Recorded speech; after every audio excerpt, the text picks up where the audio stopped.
Isang mapagpalang araw nga po sa ating lahat.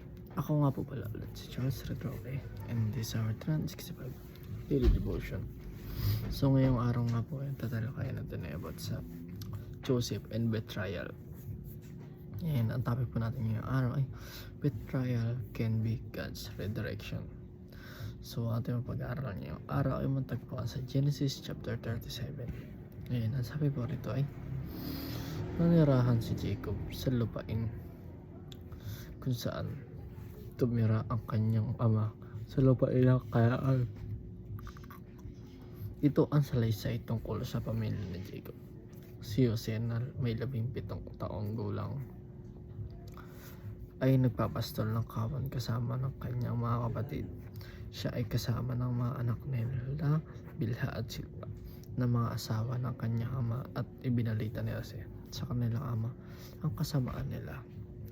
Minahal ni Israel si Jose ng higit kaysa lahat niyang anak, sapagkat siya ang anak ng kanyang katandaan, at siya'y gumawa ng isang mahabang damit na kanyang suot. So ang unang katuruan po natin ngayong araw ay betrayal hurts most when it comes from those closest to you. So sinasabi sa ating katuruan na ang betrayal daw o ang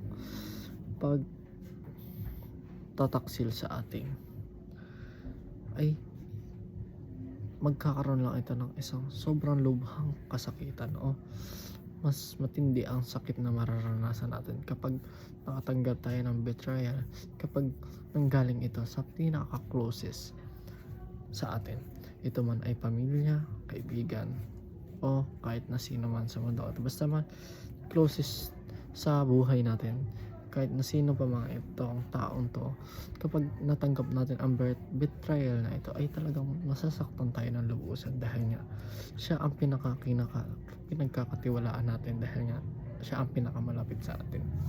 So ang pangalan naman po sa ating katuruan ay betrayal reveals the hearts of the betrayers. So sa betrayal daw, dito natin makikilala kung sino nga ba ang tao, kung ano nga ba ang puso ang meron sila, kung ito nga ba ay karapat dapat na kinikip natin sa ating buhay. So kapag nakita na natin na binitray tayo ng ating mga kasama sa buhay o ng ating mga malapit sa buhay natin, dito natin malalaman na sila pala ay mayroong hearts of the betrayers, and dito nga ay tayong lubhang masasaktan dahil nga pinagkakatiwalaan natin sila.